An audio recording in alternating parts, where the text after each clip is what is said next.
Welcome back to The Late Set. My name is Nate Chinen. And I'm Josh Jackson.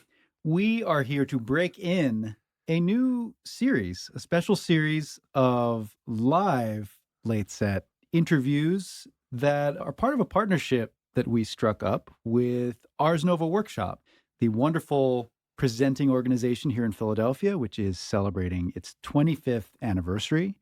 And yeah, we've got 3 episodes coming at you from Solar Myth, which is the home and headquarters now of Ars Nova's live presentation.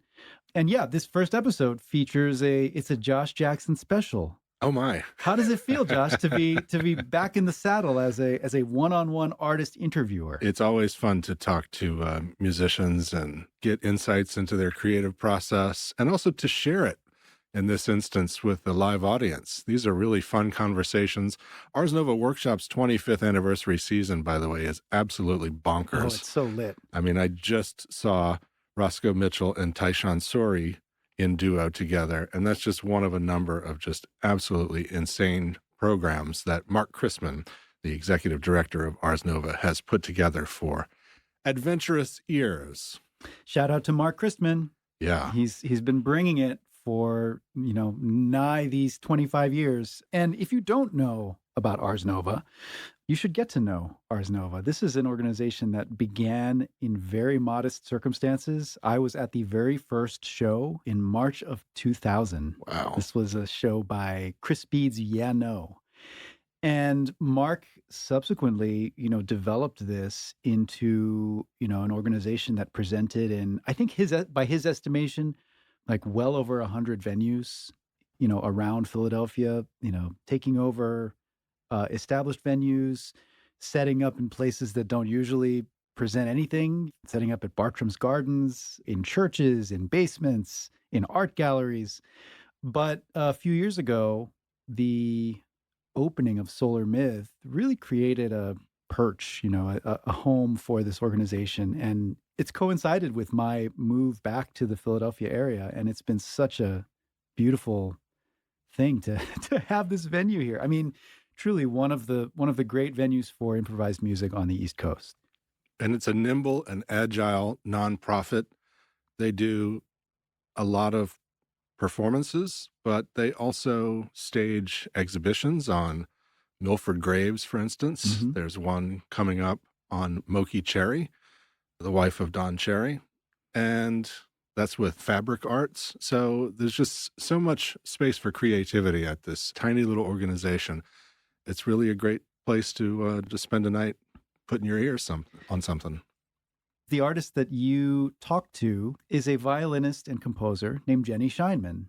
And when you hear her music, I think you hear some aspect of the Humboldt area in Northern California, this kind of rustic, pretty much off the grid upbringing that she had, and the way that the natural world and the sort of remoteness of that experience has informed her music making.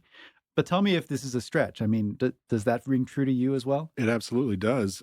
I even say during the course of the interview that it seems to me that she has a certain pace about her music. And there's something really easygoing about it. There's something that has sort of a shuffle quality at times. Could be a light rock beat. But, there seems to be a kind of an easy pocket that a lot of her music falls in. And it just, has that sort of Lost Coast California feeling. Yeah. Yeah. Hippie adjacent? Oh, for sure. Oh, for sure. Yeah. Jenny has been a really important member of the sort of Brooklyn music community for, over 20 years.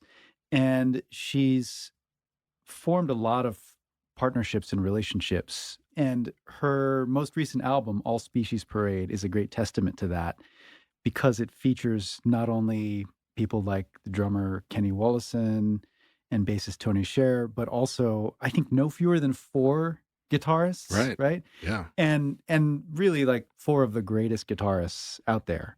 And I'm talking about Bill Frisell and Julian Lage and Nels Cline. And is Steve Cardenas on the album as well? No, he was just with the ensemble at the Winter Jazz Fest. Okay, so that's when I saw this Yeah. band. And then I saw them here in Philadelphia for this conversation. Keith Gans was the guitarist. Keith Gans. Yeah. I love that name has popped up again for me, because I saw a lot of Keith Gans at the 55 bar back in the day, but I haven't heard from him in a minute. So Still playing great. Well, maybe we should just jump right in. So picture yourself sitting down in the cozy environs of Solar Myth and enjoy this conversation between Jenny Scheinman and our own Josh Jackson.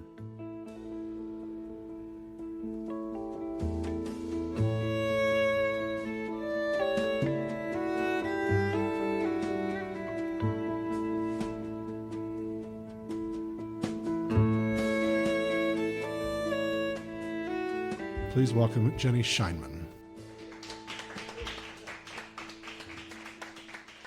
Thank you.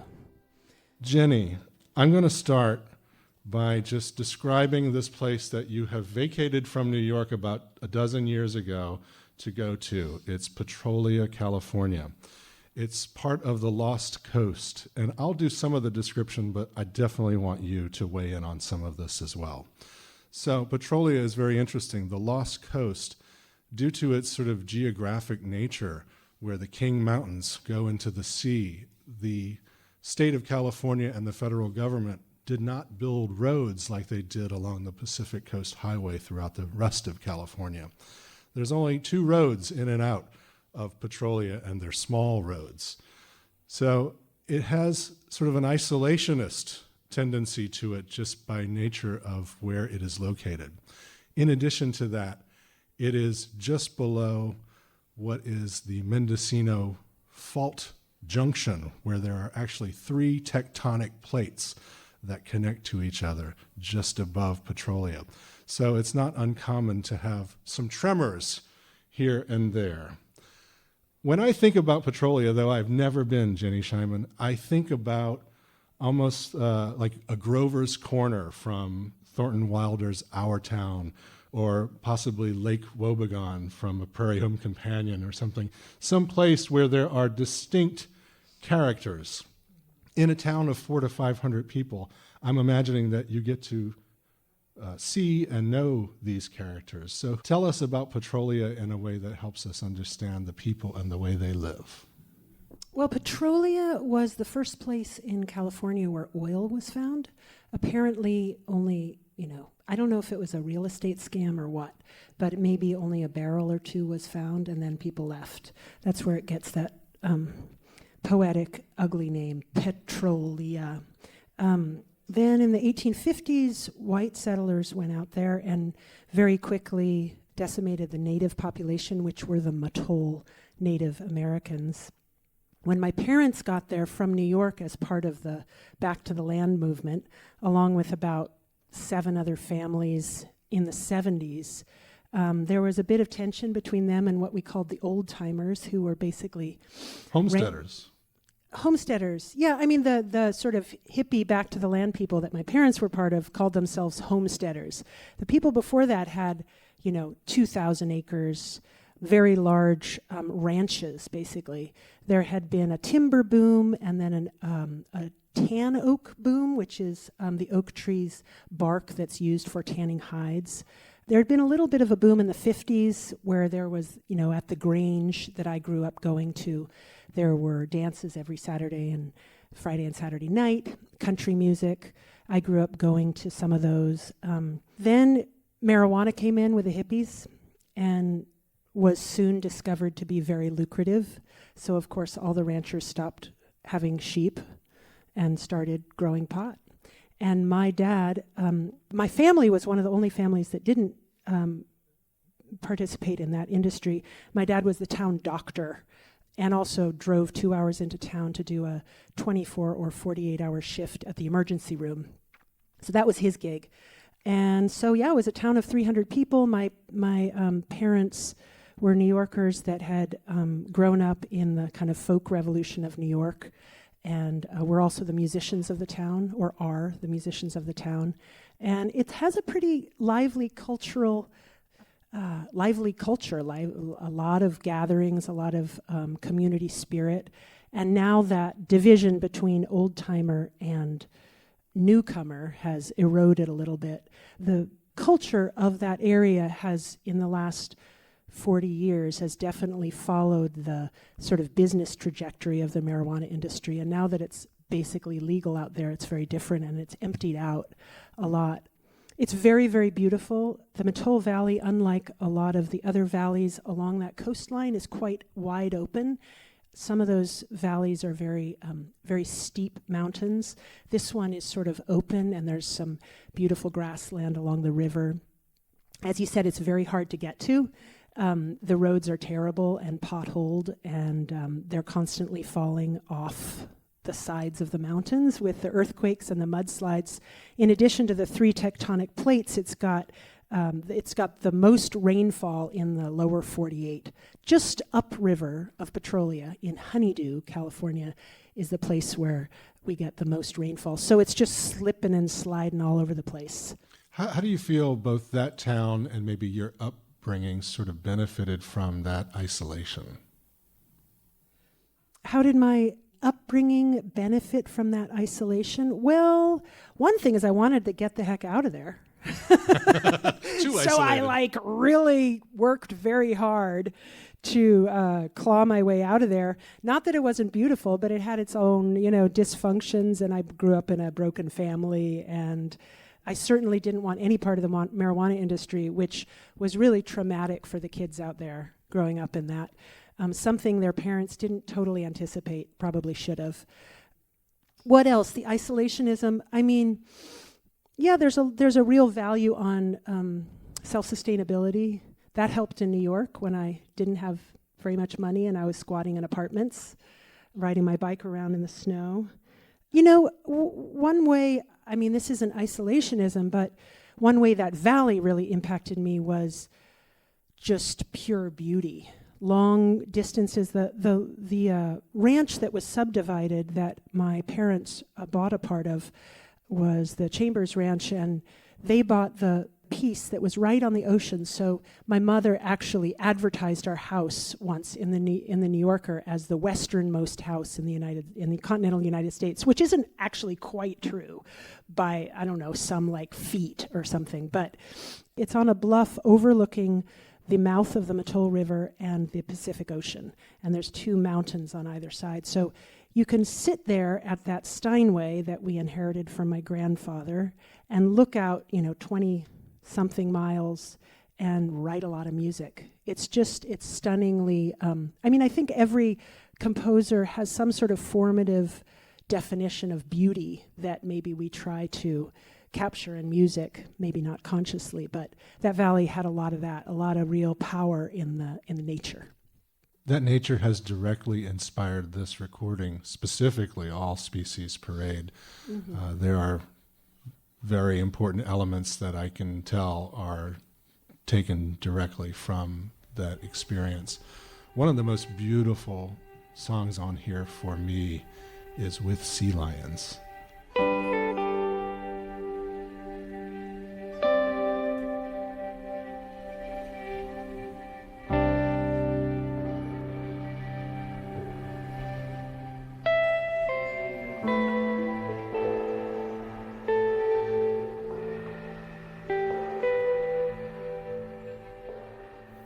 It's just this atmospheric, it feels evanescent in some ways, and I wondered, well, what was the direct correlation to the sea lions? First of all, I have to ask you, was it the California sea lion, which is the very common one, or did you see stellar ones as well? Well, I didn't identify them. They're all over the place. There's also elephant seals there, too. There's a new colony of elephant seals about 4 miles down the beach from my mom, which is pretty cool. My kid's a surfer, actually, and he often, he's riding a wave and a little head will pop out right next to him, giving him tips, I mean, sea lions really know how to do it. Yes, they do. It helps to have those feathered feet. Yes. Yeah, with sea lions, there's two kind of ocean songs on this album. One is With Sea Lions, which is a sort of a placid ocean. The other one, I should say it's a Pacific Ocean. And the other one is not a Pacific Ocean. It's the Pacific Ocean as it usually is, which is very tumultuous and cold and raging and changing. And that's a surf tune on there called The Cape.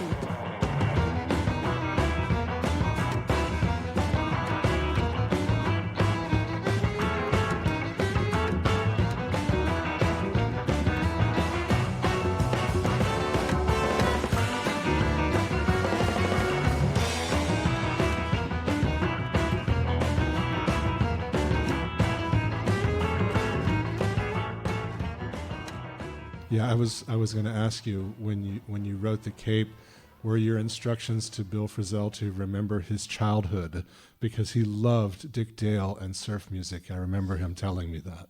I didn't say it. It was in the room. It was there. And I also got Nels Cline on it, who's my kind of southern state mate brother. Nels Cline, now in New York, but for so long was L.A. Spirit. And he got on that track and added some mayhem. You have a lot of chordal instruments, multiple guitarists. Julian Lage is also featured on this recording. You've got Carmen Staff at the piano, and you yourself as a stringed instrument. How did you find a way to sort of balance this as a composer, knowing that there can be some sort of pitfalls in having that kind of instrumentation together? I think a lot of the vision of this album was specifically to have a lot of these chordal instruments and not have a lot of single line instruments.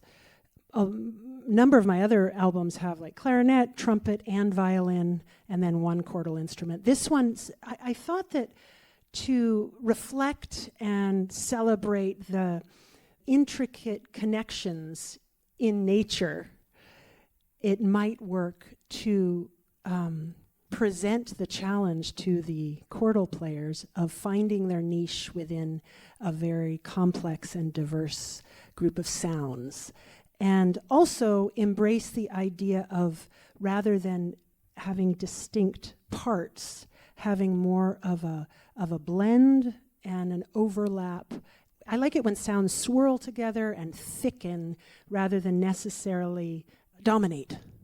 You have the right people to achieve that desired effect, for sure. You have to be such a great listener, which everyone on this session is, to sort of navigate what that directive is in terms of finding some kind of unity within that sort of diverse set of circumstances. This weekend, I was preparing for this, and I played the record in the house, and I played Every Bear That Ever There Was, and my wife said, "Oh, it sounds like the Pink Panther theme." And so I said, "Jenny Scheinman for the win." Yeah, right. Every Bear That Ever There Was is about big mammals, right? So this whole album is about wild diversity. It's for all species, past and present, and including our niche, right? Our top of the food chain niche, which we share with some big furry animals like panthers. Yes. And bears. And yeah, that's in there for sure. I thought it was interesting to hear the other thing that you sort of reached for, which was this very old song about the teddy bear parade. This is something actually that the BBC used for many decades. They used to play this early 1930s recording because it was done so well as a manner of measuring frequency response in their microphones. That's how much this tune is dominant in especially the British and Irish areas. Do you guys know the tune we're talking about? If you go out in the woods today, you better not go alone. If you go out in the woods today, you're better to stay at home.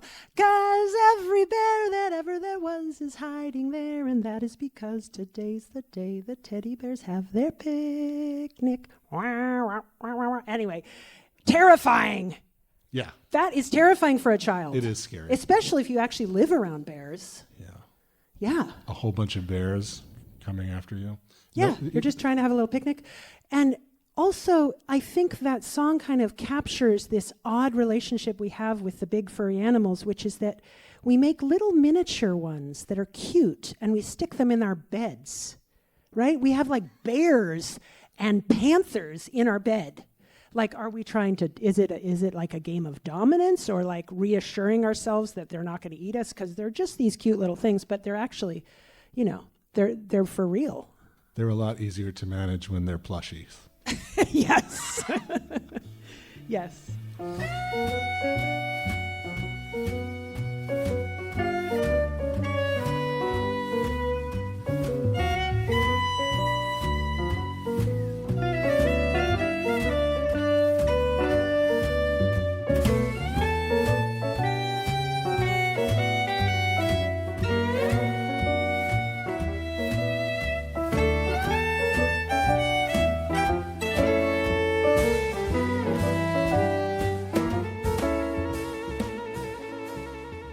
I'm Josh Jackson. Welcome into the late set. Our guest is Jenny Scheinman. Her newest recording is called All Species Parade. I read at some point that there are 3 songs on here, including the title selection and the one that's a very brief and beautiful moment from Carmen Staff, that are part of a larger suite that in some way was inspired by Ellington. Can you tell us how? Yes. The All Species Parade suite is 3 pieces inspired by Duke Ellington, in the sense that I just devoured and redevoured and went back to all these Ellington suites. But it's a suite inspired by the area where I grew up, the Lost Coast, the Pacific Northwest. And the first piece in that suite features Julian Lage on acoustic steel string guitar. Probably musically, the influences there are my early obsession with Shakti, John McLaughlin, and playing Django Reinhardt music a lot, and also just growing up playing a bit of bluegrass, like that really steel string, thick pick sound, that muscularity of what a steel string acoustic can do. So he's featured on that, on a big solo, and it is called Jarro Gigi, Jaroujiji. And Jarro Gigi is the native Wiyot name for the area, which is now occupied by the county seat of Humboldt County. The county seat of Humboldt County is Eureka. That's the name of the town. And Jarro Gigi means a place to sit and rest. So that's the beginning of it. It's sort of in honor of the native past of this area that I grew up. The second part is the Carmen feature in the middle. It's an interlude, and it's called The Sea Also Rises. The third part is All Species Parade. It's the title track. So that's all of side 3. What specific Ellington suites were you sort of listening to and inspired by the most when you were thinking about this? What's the one that starts with a mockingbird? The Queen Suite. Yeah. Sunset like on the that. Mockingbird. Sunset on the Mockingbird. That was a big one. I have this huge, I just sort of like, I basically made a really long playlist and I just play it through. And I think musical aspects of it were repeating phrases, also the way a lot of these tunes have maybe a significant and maybe ornamented melody behind something that is soloing, a little bit more complex arranging than we find in a tune form. I'd like to talk about Shut Down Stomp.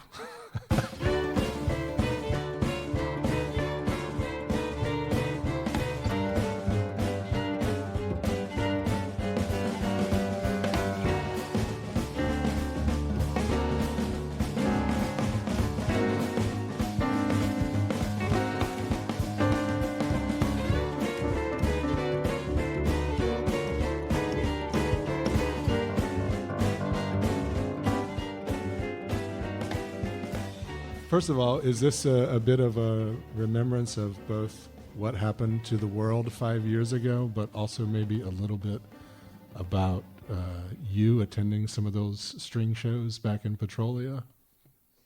No, the shutdown stomp's just shut that.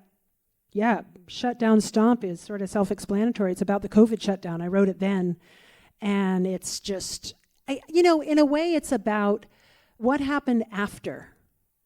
It's about the kind of roaring excitement of seeing people after, when things opened up a little bit, and the excitement around that. The re-engagement. Re-engagement, yeah. What was that for you? I mean, like, describe some of that feeling of re-engaging. Like walking into a cafe and getting a cup of coffee. Or let's see, what was one of my first gigs was with, I did a TED Talk, which was kind of weird, but like I did it with Nels Klein and Todd Sikafus. But we played for 12 minutes, but we were like, yes, music, Another one, I did a gig with this project that I really love that I have with Regina Carter and the String Queens, and it was in Detroit, and it's a celebration of jazz violin. So we all took different violin players and played some of either their originals or their like tunes that made them famous. I did Nuage, for example, for Stefan Grappelli. We had John Blake in there. We had, a whole bunch of different players, but playing and since we hadn't completely opened up, the Detroit Jazz Festival that year was somewhat local. It was still full, but it was somewhat local, and just to come out of isolation and be on stage, we had like serious audience engagement, and it was just so much joy. And to be with Regina, my kind of older sister, and I think it also, for a lot of musicians who had started questioning their lives, I mean, I guess everybody did, but the idea of being a musician during the shutdown, the idea of traveling from place to place and being in a different bed every night seemed absolutely absurd. Like, this will never happen again. I started teaching a bunch of middle schoolers. I started doing other things. I took a poetry class. All this other stuff, but... Did you bake sourdough bread? That's what we need to No, know. I have no patience for bread. Right. Oh. Anyway, but there were these formative moments of going out and actually playing a gig where it was so clear that this is what I'm supposed to be doing. And the way people expressed not appreciation for it, but like need. It was like pouring water in the mouth of somebody that was dying of thirst. It was like, for me too. So just so excited, so filled with purpose again, I think. Yeah, it's such a powerful feeling, I know, to be able to re-engage like that. One thing that is just a personal preference for me when I listen to some of your music is there's, I think, maybe a particular tempo that I feel like is the Jenny Scheinman vibe sometimes. And sometimes it appears in the shuffle, Every Bear That Ever There Was. Sometimes it appears in a more rock kind of backbeat style with Kenny Wollesen, the drummer, sort of applying that. But that tempo, it has a certain lope to it. It almost feels like the Jenny Scheinman ramble. Is there such a thing? I've never heard somebody say that. I mean, I grew up on horses. This is the first thing that comes to mind. So I grew up on a homestead in the middle of nowhere, and my parents really didn't like to drive. And so they got a couple horses, and I rode to school on a horse, which is about 4 miles away. So I rode there and back every day till I was out of high school. And I do think that some of my tempo, I would say, is connected to the tempo and the cadence of Walk, Trot, Canter. I don't know. Is that far-fetched? I don't know, so. maybe. But I mean, it's interesting that you say tempo, because tempo is different than feel. And I would say I'm very fond of the feel of Kenny Wollesen, the feel that Kenny Wollesen and Tony share as a rhythm section, and Carmen Staff somehow are tend toward. And I don't know exactly how to describe that, but it's both exciting and has momentum, but it's also really relaxed. Yeah, there's always sort of a lift to it, even if it's sort of a steady, sort of rhythmic thing. There's the feel of the lift, which I always feel is, I hear with the two of them particularly. Mm-hmm. Yeah, and with a slow tempo, like with a slow groovy thing, I always say, we don't want to go all the way to stripper. Like some people go She's all the full way. Stripper, folks. No, I like it a little bit up. I like it a little bit of like, with a serious tune, you never want to lose the humor. like the good humor, the heart and the generosity in it, you know. I don't know, I'm just making stuff up here. It's okay. That's part of the job when you're an improviser. Right. You're making me feel better about all my answers here, just improvising. There it is.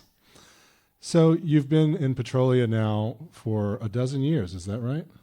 I didn't move back to Petrolia. I moved back Okay. to the college town that's about 2 hours from there, which is where we bought our groceries when I was a kid. I do go out there a lot, Yeah. and it's still there, and my parents still live there. But I live in Arcata, Okay. California. And you said your son's a surfer, so it sounds like you and your family have sort of, well, for you, you've reconnected and sort of reestablished some roots of your own. But now sure. it sort of feels like your nuclear family has as well. So I'm anticipating that you're not leaving California anytime soon, are you? Yeah, what is that Lucinda song? Come out west and see the best that it can be. I know you won't stay permanently, but come out west and see. I might stay permanently, I don't know. It's pretty nice out there. There's a little airport. You know, I'm still touring a lot. So we've gone through a number of projects together. I've had the good fortune of presenting you at the Village Vanguard a couple of times, once for Crossing the Field, another for Mischief and Mayhem. Yeah. I was regrettably out of the music scene, but still sort of a fan from afar for Parlor Game, your project with Allison Miller. You know, I just want to say that, you know, you've done so much tremendous work with your art. You know, it was even a great joy recently at the Winter Jazz Festival to hear you reconnect with the Christian McBride Band when they did their anniversary for Tonic. I particularly had a flashback to 20 years previously when I was in the room at Tonic. So I just want to say, you know, like, you have truly found a way to put Jenny Scheinman in, whether you're the lead or whether you are like creating a space for everyone to sort of participate. And I think that that's a really valuable space for jazz or improvised music or whatever we want to call this to be in particular at this time. That's a really sweet thing to say. As we were beginning this, I was thinking, yeah, Josh is kind of like our cousin. You're like, you've been with us Cousin the whole time. You're not maybe. in the band, but what you bring to the table when we have our family meet, you know, is a lot. And I really appreciate it. I really appreciate it. And I do really enjoy and prioritize my side personing. I had a cool experience recently where Brian Blade invited me down to LA to record with Joni Mitchell. Say yes Big to that. deal. Say yes to that, right? Okay. Yes. And so I don't really know how you prepare, but I just indulged in hours and hours of listening through all her records again. And, you know, I really grew up with that stuff. And the day before I flew to LA, I took my kid. I was actually in Santa Cruz at the time, taking him on a little surf trip. And I took him to Panda Express, which is like his favorite restaurant. So I took him to Panda Express, and Panda Express gives you a fortune cookie. And I opened up my fortune cookie, and it says, "You bring out the best in others." And I thought, that's the perfect fortune for going down and playing with Joni Mitchell. Like, I was kind of wondering why did Brian ask me? Like, because I really like that role of being a side person and bringing out the best in others. And in my band, you know, I really... Do you find yourself sort of occasionally just stopping and listening? Like a lot. Yeah. Yeah. No, I mean, Carmen has the whole interlude. And I mean, there's such tremendous voices in this band, you know, individual voices that can come out and tell their stories and also support each other. You know, that balance is rich in this group of people. I know that there are many people who are here tonight at Ars Nova Workshop who are excited to hear what we have been describing. Jenny Scheinman, thank you so much for joining us on The Late Set. Thank you. Thank you.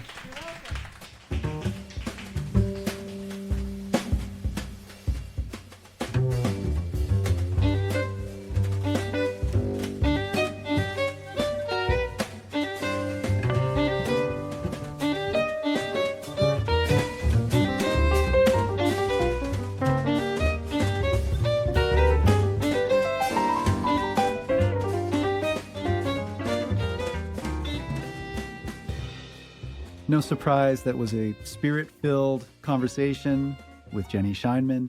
And Josh, I saw on your socials that you were so moved to buy some merch at the Jenny Scheinman merch table. Yeah, this was just before Record Store Day, and it was, just my little retort to Record Store Day. Uh-oh. Record Store Day is anytime you want to, buy some music. And to me, if you hear something that you really enjoy, and I really enjoyed listening to All Species Parade, she was selling them there at Solar Myth, and so I bought a copy. It was the direct way to support her. Mm-hmm. In fact, she said from the stage, this is gas money for the tour. Right. It's literally being reinvested into getting more music to the people. So I can't think of a better additional reason beyond a great recording to get involved with that music. Now that you mention it, I don't think I have any Jenny Scheinman on vinyl to her own name. But there is an album that I treasure. Bill Frisell, during his brief time on the OK label, he put out an album called Big Sur, which, it might as well be a Jenny Scheinman album because it's so suffused with the vibe of, the California coast. And she is, a very prominent voice on this record. It also has Evan Kang, and it's got all the gang, their little crew. But I love this album. It sounds so good. It's like the perfect Sunday morning sort of coffee and newspaper music, just like when you're settling in and the sun is streaming in. But I think you've inspired me. I'm going to have to seek out All Species Parade because it's a winner. Yeah, it's a really good record. It's a double LP, and because there's not a whole lot of music pressed into each side, the fidelity on it is quite nice, and it's a beautifully recorded record as well. Yeah. So as we said, that was part one of the late set Solar Myth partnership. Yes. We've got a couple of more coming your way, and then there will be more to come. You talked to Ben Ratliff, and the two of us spoke with Brandy Younger. That's right. So stay tuned. Both of those conversations were really fun and illuminating. One last thing about Jenny Scheinman, Nate. She was one of the participants in this fun little project that we've been doing at WRTI called Guess the Soloist. All right. So she was a recent quiz taker. It's like a blindfold test, and she did very well, as I recall. And you can find these on WRTI's Instagram page at WRTI Music. These quizzes are an Alex Arif special. Oh, yes. They are so fun. It's funny that you talked about the Jenny Scheinman gait or tempo. I feel like that's kind of what these quizzes are about in a way. It's like, because it's not guessing a piece of music. It's not rating anything. Right. It's like, are you hearing this person's vibe? Are you able to place where that vibe is coming from? And I think you're right. Jenny did really well. No surprise. She's got ears. Now it's time for This I Dig.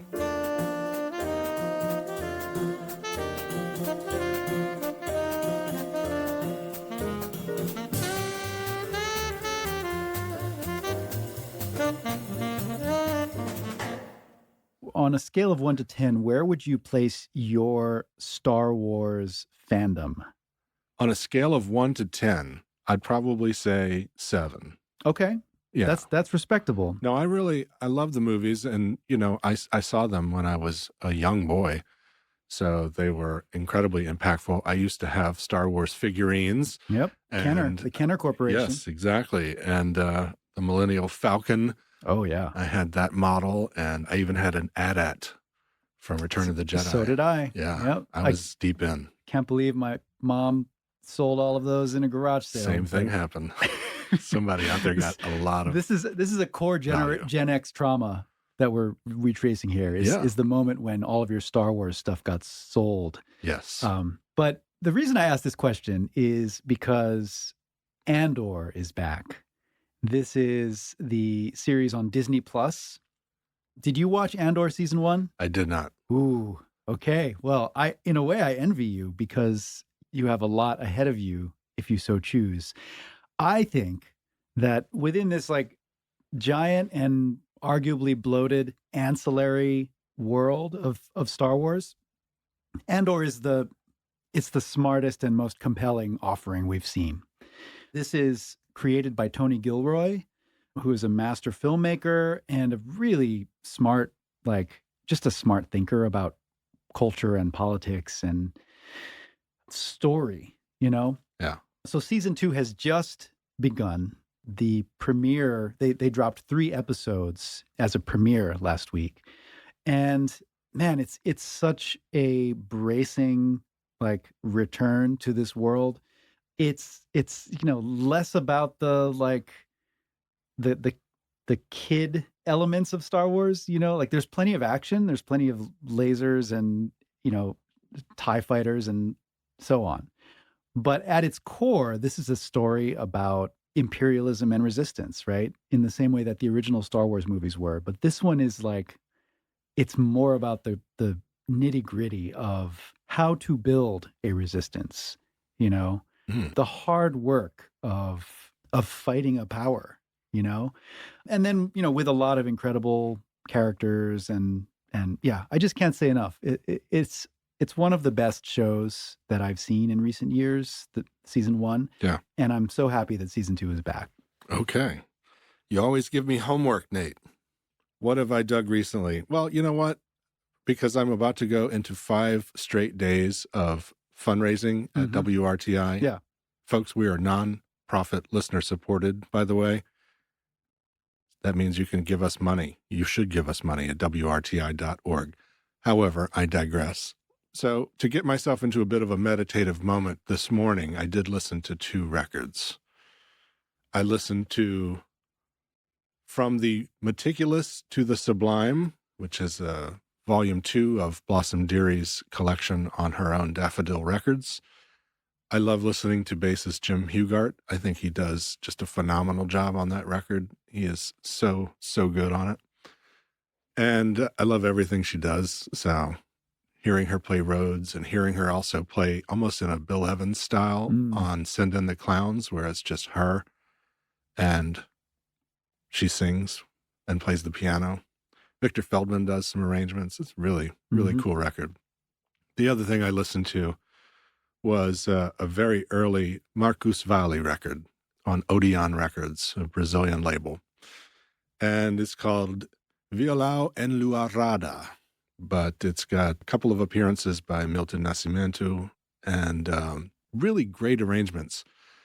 There's only one each from Oscar Castro Neves and Eumir Deodato, but the lion's share of the arrangements are by Dorival Caymmi and Antonio Adolfo, and they're really good. It's just a really lovely record. What year is this one? This is maybe 1968. Okay.